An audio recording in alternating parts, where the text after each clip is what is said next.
जब जमीन पर अंधेरा गहराया, जब इंसानियत सिसक रही थी, जब दिलों से रहमत रूठ चुकी थी, उसी वक्त रब की तरफ से एक नूर बरसा।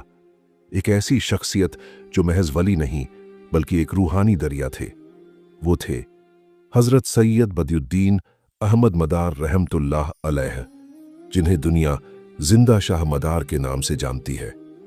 आपका ताल्लुक हल्ब शाम से था, मगर आपने हिंदुस्तान को अपना मिजाज बना लिया। आपका रूहानी डेरा बना मकनपुर शरीफ, जिला कानपुर देहात, उत्तर प्रदेश में। आपके नाम में जिंदा इसलिए जोड़ा गया क्योंकि आपका असर, आपकी मौज और आपकी रूहानी तासीर मौत के बाद भी जिंदा है।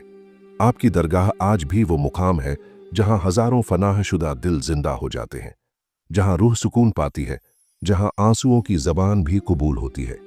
इस वीडियो में हम पेश कर रहे हैं जिंदा शाह मदार रहमतुल्लाह अलैह की एक ऐसी हकीकी दास्तान जो सिर्फ किताबों में दर्ज नहीं बल्कि लाखों दिलों में बसी हुई है। अगर आपने इसे सुन लिया तो यकीन मानिए आपकी जिंदगी का रुख बदल सकता है। तो सीरत वॉइस चैनल पर रूह को झंझोड़ देने वाली ये दास्तान सुनिए, दिल थाम कर, अदब से, मोहब्बत से। एक वली की जुबानी, एक वली की कहानी। उस रात को जमीन ने रूह की गहराई से एक सदा दी। चांद थम गया था, हवाएं रुक गई थीं और मिट्टी बेचैन थी। आसमां भी झुक कर देख रहा था कि आखिर कौन उतरने वाला है। वो शाम का शहर हल्ब शाम था, और उस शहर के एक रोशन घर में एक नूर उतरा। एक ऐसी शख्सियत पैदा हुई जिसे दुनिया आज जिंदा शाह मदार के नाम से जानती है। आपका असल नाम था सैयद बदियुद्दीन। आपका नसब सीधा हजरत अली कर्रम अल्लाहु वजहू से जा मिलता है। आपके वालिद का नाम था सैयद कुर्बानुद्दीन, जो खुद एक परहेजगार और साले बुजुर्ग थे, और आपकी वालिदा एक रूहानी और पाकीज़ा खातून थीं। विलादत के वक्त लोगों ने देखा कि पूरा घर नूर से भर गया। आपके चेहरे से रोशनी टपक रही थी जो आंखों से नहीं दिलों से महसूस होती थी। बचपन से ही आप में एक अलग नूरानी असर था। आप ज्यादा नहीं बोलते थे, मगर आपकी खामोशी में जिक्र था, आपकी निगाहों में सुकून था और आपकी मुस्कुराहट में रहमत। एक मर्तबा आप 4 साल के थे, कब्र के पास से गुजरे, रुक गए, कुरान की तिलावत शुरू की और उस कब्र से एक सदा आई, या सैयदी, अब सुकून मिल गया। लोग समझ गए ये बच्चा आम नहीं है, ये एक वली है, एक मदार है, एक नूर है जो रूहों को जिंदा करने आया है। आपके वालिद ने आपको बचपन से ही इल्म और जिक्र में लगा दिया।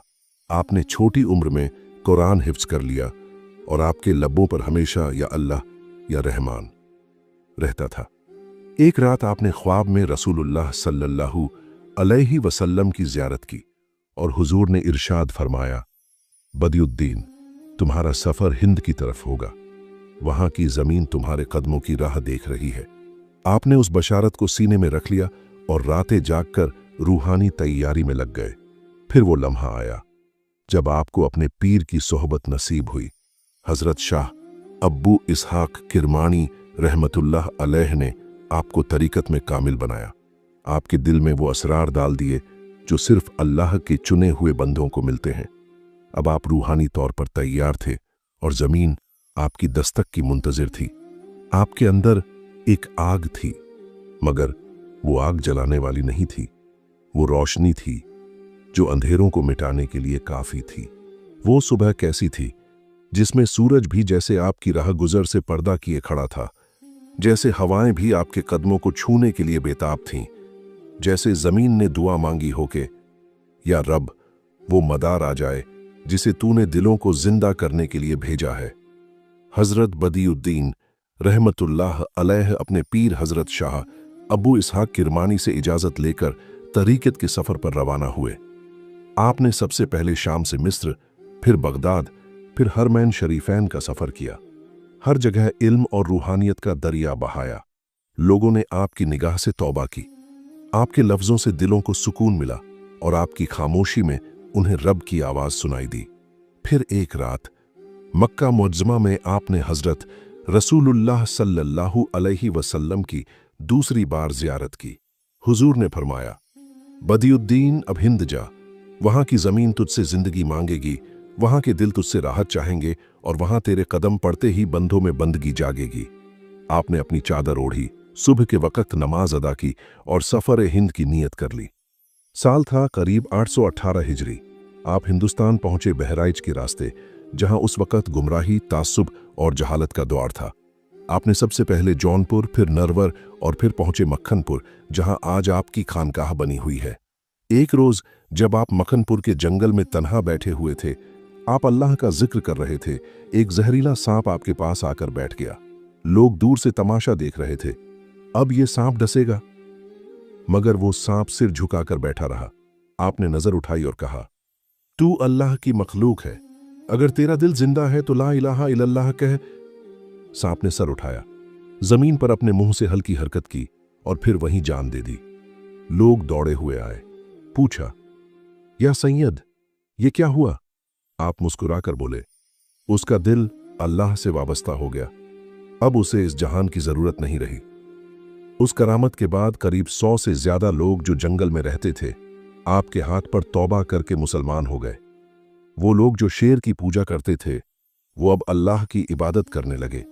आपके लिबास में सादगी थी, आपके हाथों में छड़ी और दिल में रब का नूर।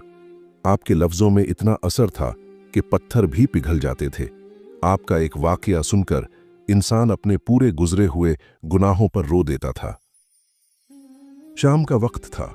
मक्खनपुर की जमीन पर अजीब सन्नाटा था, जैसे आसमान भी किसी इंतजार में रुका हुआ हो, जैसे जमीन भी किसी फुर्सत में थी कि एक वली आए जो बंदों को खुदा से जोड़ने आया हो। हजरत जिंदा शाह मदार रहमतुल्लाह अलैह अब मक्खनपुर में मुकीम हो चुके थे।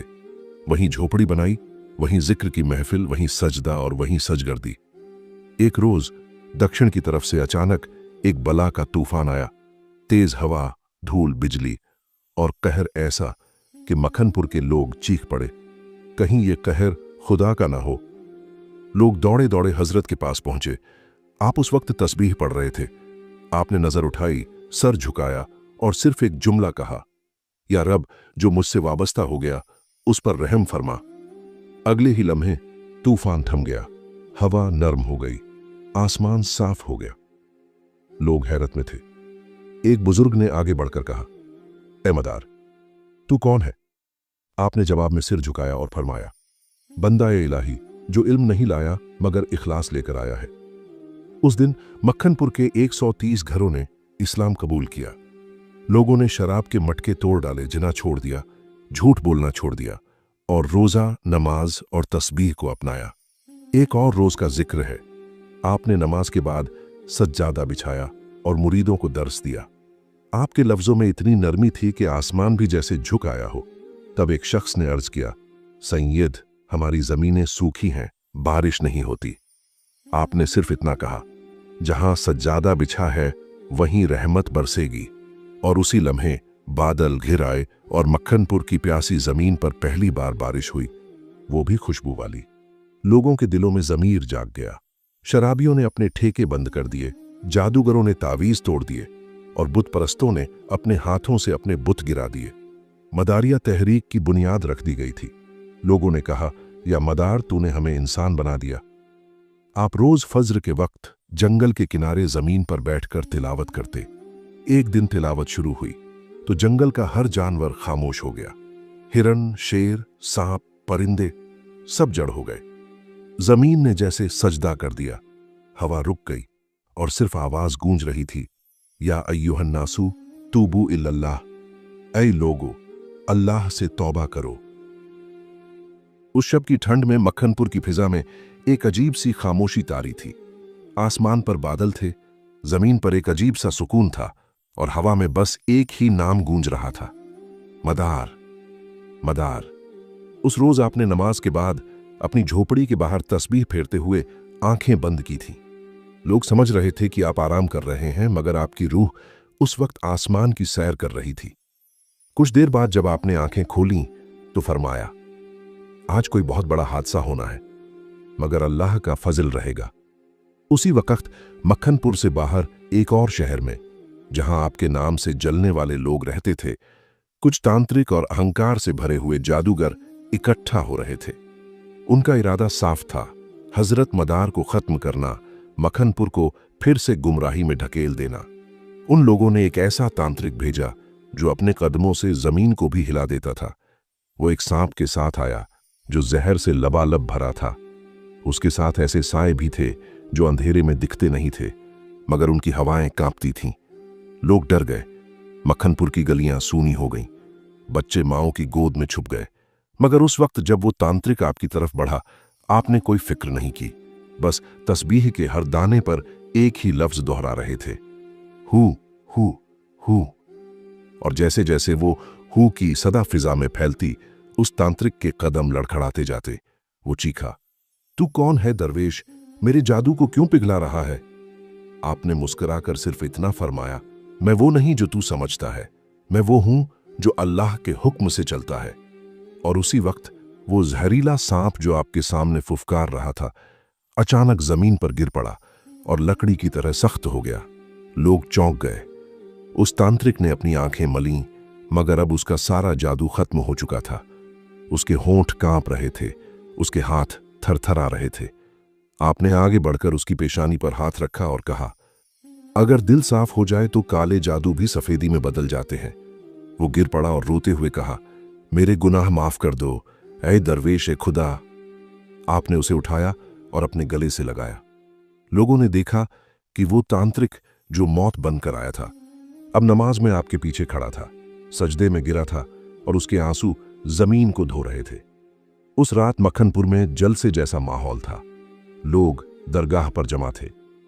कुछ अपनी आंखों से देख चुके थे, कुछ सुनकर कांप उठे थे। आपने सिर्फ यही कहा, मदार की तालीम ये नहीं कि दुश्मन को जलाया जाए, बल्कि ये है कि उसके दिल को रोशनी दी जाए। और फिर आपने एक ऐसे शख्स का नाम लिया जिसे लोग भैरवनाथ के नाम से जानते थे, वही जिसने बहुत से लोगों को अपने झूठे इल्म से फंसा रखा था। आपने फरमाया, वो आएगा और उसकी रूह भी तड़पेगी और अल्लाह उसे भी सीधा कर देगा। और वाकई तीसरे दिन भैरवनाथ आया, मगर जिस घमंड से वो पहले कभी चलता था, अब उसकी चाल में थकावट थी, आंखें नम थीं। उसने आपके कदमों में गिरकर कहा, मुझे लगता था तू मेरा दुश्मन है, मगर तू तो मेरी रूह का रहनुमा निकला। आपने उसे उठाकर गले से लगाया, उसका नाम बदलकर अब्दुल्लाह रखा। लोग देखते रह गए और वहीं सैकड़ों लोगों ने कलमा पढ़ा। मदारिया सिलसिला मजीद रोशन हो गया। उस रात आपने एक बात कही जो आज भी मक्खनपुर की हवाओं में गूंजती है, मैं आग नहीं लाया, मैं वो पानी लाया हूं जो जली हुई रूहों को भी सींच दे। उस रोज मक्खनपुर के मैदान में अजीब सा सन्नाटा था। आसमान पर बादल थे, सूरज अपनी ताजगी के साथ चुपचाप छुपा हुआ था। लोगों की आंखें उस दरवेश की तरफ थीं जिसके इशारे से अब तक पत्थर पिघल चुके थे और जमीनें सजदे में झुक चुकी थीं। वो दरवेश कोई और नहीं, सुल्तानुल आरफीन शाह मदार हजरत सैयद बदिउद्दीन जिंदा शाह मदार रहमतुल्लाह अलैह थे। उस दिन हिंद का एक मशहूर बादशाह, जिसकी सल्तनत कई रियासतों पर फैली थी, आपकी शोहरत सुनकर मक्खनपुर पहुंचा। उसके साथ फौज थी, वजीर थे और दरबार के बड़े लोग थे। मगर जिस घमंड और ताकत के साथ वो चला था, आपके मजार के करीब आते ही उसके घुटने कांप गए। लोगों ने देखा कि वो जो तख्त से बोलता था, अब मदार के सामने सजदे में सर झुकाए खड़ा था। आंखों में आंसू थे, दिल में तड़प थी। उसने कहा, ऐ मदार, मैं तख्त का बादशाह हूं, मगर दिल का गुलाम बनकर आया हूं। मेरा तख्त तो सल्तनत का है, मगर आपकी चौखट से जो मिल रहा है वो रूह की सल्तनत है। आपने फरमाया, बादशाह वो नहीं जो दूसरों को हुक्म दे, बादशाह वो है जो अपने नफ्स को खुदा के हुक्म में दे दे। और फिर आपने उसकी आंखों में देखा और बस एक लफ्ज कहा, कबूल है। उसने कहा, कबूल है। और वो कलमा पढ़ते ही आपका मुरीद बना। उसका नाम शाह मोहम्मद अब्दुल्ला रखा गया। आपने उसके हाथ में तस्बीह दी और कहा, अब तू अपनी सल्तनत को नहीं, उम्मत को संवारने जा। उस दिन जब वो चला गया, लोगों की आंखों में हैरत थी। एक फौलादी दिल पिघल चुका था, मगर असल मंजर तो उसके बाद आया। उसी शाम एक औरत दौड़ती हुई आपकी खानकाह में आई। उसकी गोद में एक नन्हा बच्चा था, बिल्कुल ठंडा, बेजान, मुर्दा। वो चिल्ला रही थी, ऐ मदार, मेरा इम्तिहान मत ले, मेरी गोद सूनी मत कर। लोगों की आंखों में आंसू थे। किसी ने कहा, बच्चा मर चुका है, मगर वो औरत चीखती रही, मुझे नहीं पता किसके पास जाऊं, मगर मदार के दर पर आई हूं। आप बाहर आए।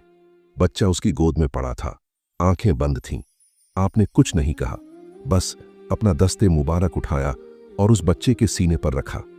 आपके होंठ हिल रहे थे मगर आवाज नहीं आ रही थी। तभी अचानक बच्चे के हाथ हिले, उसके होंठ कांपे और उसने चीख मारकर रोना शुरू किया। मां की चीख अब खुशी में बदल गई थी। लोगों ने देखा वो बच्चा जो मर चुका था अब अपनी मां की उंगली पकड़ रहा था।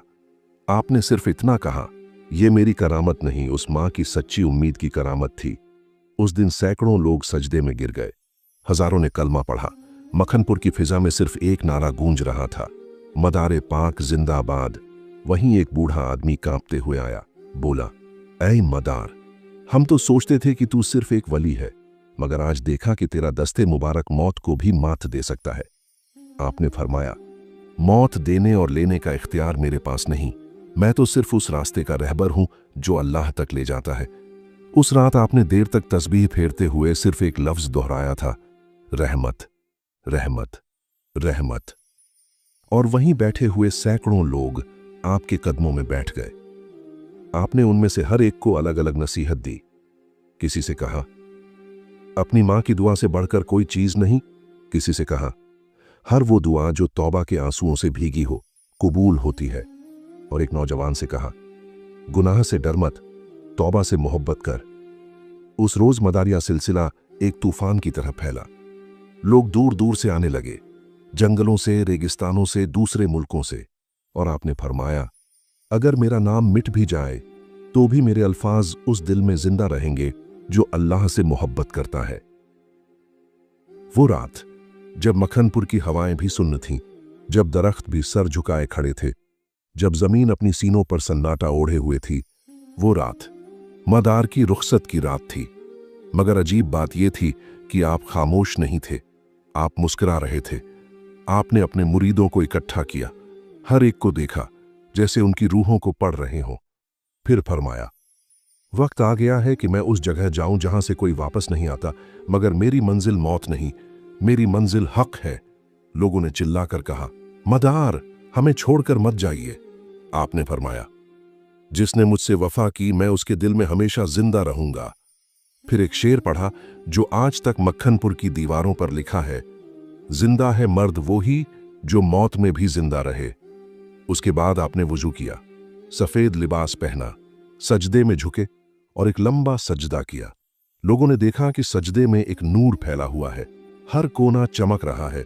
और फिर आप उठे ही नहीं, मगर जब मुरीदों ने झांका तो आपकी पेशानी पर मुस्कुराहट थी, आंखें बंद थीं मगर चेहरा ऐसा कि जैसे कोई सो रहा हो। और तभी एक अजीब बात हुई, उस वक्त आसमान से हल्की बारिश होने लगी, सिर्फ मजार के ऊपर। ना कोई बादल, ना कोई तूफान, मगर एक रहमत की बारिश। लोगों ने कहा, ये आसमान भी रो रहा है, मदार चला गया। मगर उसी वक्त आपकी रूहानी आवाज गूंजने लगी, मदार ना गया है, मदार अब हर उस दिल में जिंदा है जो तौबा करता है। और फिर उसी रात आपकी वसीयत के मुताबिक मजार तैयार किया गया। कब्र को सजाया नहीं गया, सींचा गया। आपके आंसुओं से, आपके सजदों से, आपके मुरीदों की मोहब्बत से। उस रात सैकड़ों लोगों ने इस्लाम कबूल किया। हिंदुस्तान के कोने कोने से लोग आए, मस्जिदें भर गईं, जमीनें सजदों से सजीं। किसी ने फरमाया, मदार की कब्र नहीं बनी, मदार का महल बना।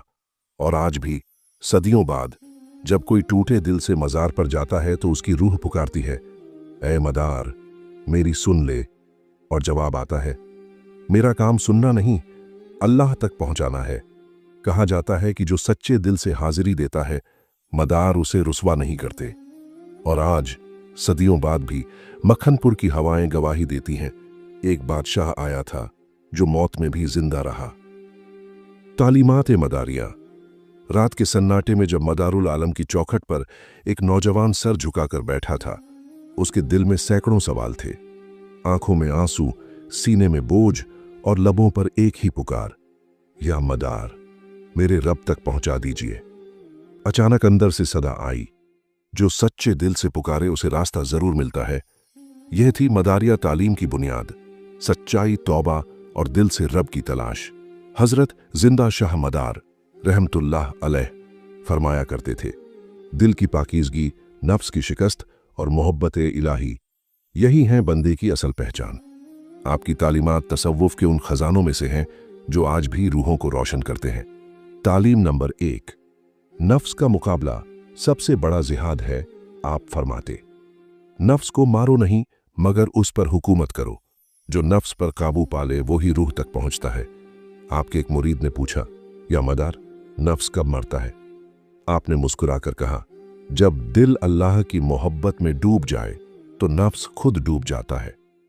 तालीम नंबर 2, सच्ची तौबा हर गुनाह को धो देती है। आप फरमाया करते, अगर तौबा में आंसू हो तो कबूलियत में शक नहीं होता। एक शराबी शख्स आपके पास आया, बदन से बू आ रही थी, आंखों में शर्म थी। आपने उसे दूर नहीं किया बल्कि अपने पास बैठाया और फरमाया, तू अल्लाह से दूर नहीं, बस अपने आप से दूर है। वो शख्स वहीं रो पड़ा और कुछ ही हफ्तों में अल्लाह वाला बन गया। तालीम नंबर 3, मोहब्बत रसूल हर अमल की रूह है। आप कहते, जो रसूल सल्लल्लाहु अलैहि वसल्लम से मोहब्बत करता है उसके दिल से कुफ्र की धूल खुद हट जाती है। मदार शाह की महफिलों में जब हुजूर सल्लल्लाहु अलैहि वसल्लम का जिक्र होता, आपकी आंखों से अश्क बहने लगते, आपके मुरीद भी रोने लगते। आप कहते, ये आंसू नहीं, ये उस महबूब की याद में उठती हुई रूह की आहें हैं। तालीम नंबर 4, खिदमत खल्क ही असल इबादत है। खानकाह के बाहर एक बार एक भिखारी आया जो चर्म रोग से पीड़ित था। लोग नाक मुंह सिकोड़ने लगे।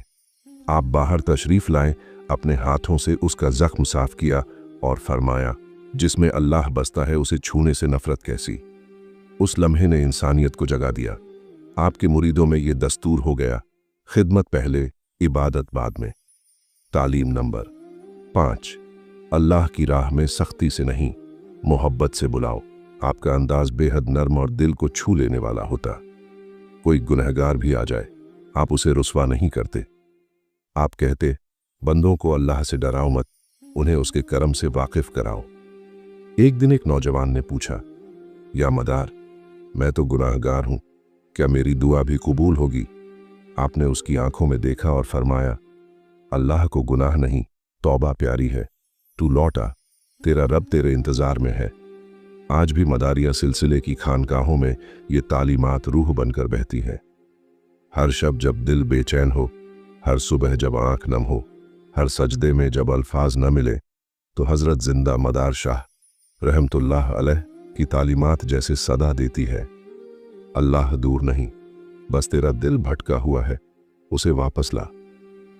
करामात मदारियां। शाम के वक्त हवा में सुकून सा था। मज़ार मदार पर हजारों लोग जमा थे, मगर सबकी निगाहें एक ही तरफ थीं, उस जगह की तरफ जहां मदारुल आलम का नाम लिया जाता है और अल्लाह की रहमत बरसती है। एक अंधा नौजवान जिसका नाम नसीर था, मज़ार पर हाजिर हुआ।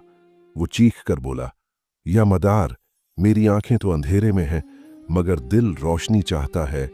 लोगों ने उसका मजाक उड़ाया। किसी ने कहा, इतने सालों से अंधा है, अब क्या होगा? मगर अचानक एक बूढ़ा फकीर आया। उसने मदार पाक की मजार की मिट्टी उठाई और उस नौजवान की आंखों पर फूंक मारकर रख दी। कुछ लम्हों के सन्नाटे के बाद नसीर चीख पड़ा, मैं देख सकता हूं। लोग हक्का बक्का रह गए। वो लड़का सजदे में गिर पड़ा। दिल्ली का एक बादशाह जिसकी अकड़ 7वें आसमान पर थी, आपसे मिलने आया। उसने कहा, अगर तू वली है तो मेरे हाथ का खून रोक कर दिखा। उसने अपनी तलवार से एक बेगुनाह पर वार किया, मगर जैसे ही वार किया उसकी तलवार हवा में रुक गई, बिल्कुल जम गई, जैसे किसी ने पकड़ लिया हो। उसके हाथ से तलवार गिर गई और वो खुद गिर पड़ा। आप बाहर तशरीफ लाए और फरमाया, जुल्म के खिलाफ मेरी सांसें भी खंजर हैं।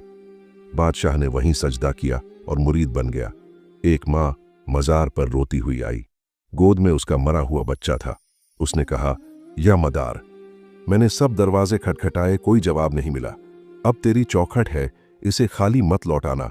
आपके एक वली मुरीद ने उसे वहीं दरगाह के पास सजदे में झुकाया और दुआ की, जिसके नाम में जिंदा हो उसका करम मुर्दों को भी जिंदा कर सकता है। वो बच्चा धीरे धीरे हिलने लगा और फिर उसने रोना शुरू किया। एक बार आपने समुंदर के किनारे नमाज का वक्त पाया। किनारे पर कोई जमीन नहीं थी, पानी ही पानी था। आपने चटाई बिछाई और फरमाया, जिसका यकीन पानी पर भी मजबूत हो वो डूबता नहीं। और आप समुंदर के ऊपर चटाई पर नमाज अदा करने लगे। लोग हैरान हो गए, कोई समझ नहीं पाया, मगर यह यकीन की ताकत थी। एक सांप जो हर आने वाले को डस लेता था, आपकी खानकाह के दरवाजे के पास आ गया। लोग डर गए, कुछ पीछे हट गए। आपने बाहर आकर फरमाया, अगर तू अल्लाह का हुक्म मानता है तो बैठ जा। सांप वहीं रुक गया। आपने उसके सिर पर हाथ रखा और कहा, तू अब किसी को नुकसान नहीं पहुंचाएगा, बल्कि हिफाजत करेगा। वो सांप दिन भर दरगाह के दरवाजे पर बैठा रहता, मगर कभी किसी को नुकसान नहीं पहुंचाता। आपके विसाल के दिन आसमान साफ था, सूरज चमक रहा था, मगर जैसे ही जनाजा सजदे की उस जगह के पास पहुंचा जहां आप रातों को नमाजें पढ़ा करते थे, वहां सिर्फ वही जमीन गीली हो गई और हल्की हल्की बारिश शुरू हो गई। लोगों ने देखा, सिर्फ सजदे की जगह पर बारिश हो रही है, बाकी हर तरफ सूखा था। इन करामातों ने सिर्फ आपके मुरीदों को नहीं, बल्कि जालिमों को, मुर्दों को, हाकिमों को और खुद को गुमशुदा समझने वालों को भी अल्लाह से जोड़ दिया। मदारिया करामतें आज भी सिर्फ किस्से नहीं, वो हकीकत है, वो इल्म है, वो दस्तक है उस दिल पर जो अब भी रब को तलाश करता है। यह कोई दास्तान नहीं थी, यह तो एक रूह का लरजता हुआ सफर था जो सीधा उस दिल तक उतर गया जिसे खुदा की यादों ने कब से तन्हा छोड़ रखा था। यह थी हकीकत उस अजीम वली की जिसे लोग जिंदा शाह मदार रहमतुल्लाह अलैह के नाम से जानते हैं, मगर जो सिर्फ नाम से नहीं, अपने असर से भी आज तक जिंदा है। जिनके कदम जहां पड़े वहां रूहें जाग उठीं, जिनके लफ्ज जहां पहुंचे वहां हिदायत बरसने लगी, जिनकी निगाह ने फना को भी बका में बदल दिया। यह एक वली की रूहानी कहानी नहीं, बल्कि उसकी नफसानी कुर्बानी की गवाही थी। अगर आपने इस दास्तान को दिल से सुना तो यकीन जानिए, आप इस दुनिया के भीड़ में होते हुए भी अब तन्हा नहीं हैं, क्योंकि अब आपके साथ हैं उनका तसव्वुर, उनका जिक्र और उनके वसीले से मिलती रब की रहमतें। अगर आपकी आंखें भीग गईं तो समझ लीजिए, इस कलाम ने अपना असर कर दिया है। सीरत वॉइस चैनल सिर्फ आवाज नहीं, एक रूहानी पैगाम है हर उस दिल के लिए जो वलियों से मोहब्बत करता है और अल्लाह की तरफ लौटना चाहता है। इस रोशनी को आगे बढ़ाइए, शेयर कीजिए, ताकि कोई और दिल भी रोशन हो जाए। फिर मिलेंगे एक नई रूहानी दास्तान में, एक नए अजीम वली की सच्ची हकीकत के साथ। तब तक के लिए अस्सलामु अलैकुम व रहमतुल्लाह व बरकातुहू। यह था सीरत वॉइस, रूह की गहराइयों से निकली हुई सदा। अल्लाह हाफिज।